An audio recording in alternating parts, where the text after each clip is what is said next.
హైదరాబాద్ లో చెరువులను రక్షించేందుకు హైడ్రా తన పని తాను చేసుకుపోతుందని సీఎం రేవంత్ రెడ్డి అంటే హైడ్రా పేరు ఎంటో ది డ్రాగన్ లా ఉందని, ప్రణాళికతో ఉపయోగించకపోతే హైడ్రా నిజంగానే డ్రాగన్ అవుతుందని అన్నారు కూనంనేని సాంబశివరావు.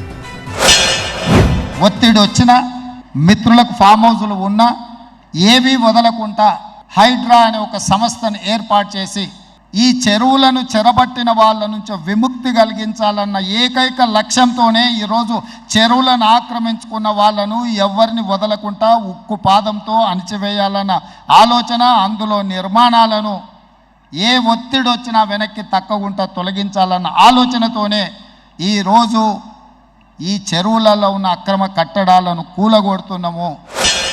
హైడ్రా అంటే భయానకమైన పేరు. అది ఎట్లా వచ్చిందో నాకు తెలియదు, ఎట్లా కలిపారో తెలియదు. కానీ ఒకసారి జనం గుండెల్లో దడబుట్టించే విధంగా హైడ్రా అంటే డ్రాగన్ అనే పదం విన్నాం మనం. Dragon the entry.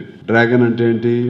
భయంకరమైనటువంటి అటువంటి పేరు పెట్టుకుని వాళ్ళు రంగంలోకి వస్తున్నారు. అసలు మీరు ఒక ప్రధానమైన విశ్లేషణతో, కాన్సెప్ట్తో, ఓ నిర్దిష్టమైన ప్రణాళికతో ఈ హైడ్రాని ఉపయోగించకపోతే నిజంగానే డ్రాగన్ అయింది. డ్రాగన్ కావద్దు మీరు. డ్రాగన్ కాకుండా అది ప్రజలకు, తెలంగాణకు, రాష్ట్రానికి, రాష్ట్ర ప్రయోజనాలకు ఉపయోగదాయకంగా ఉండాలి.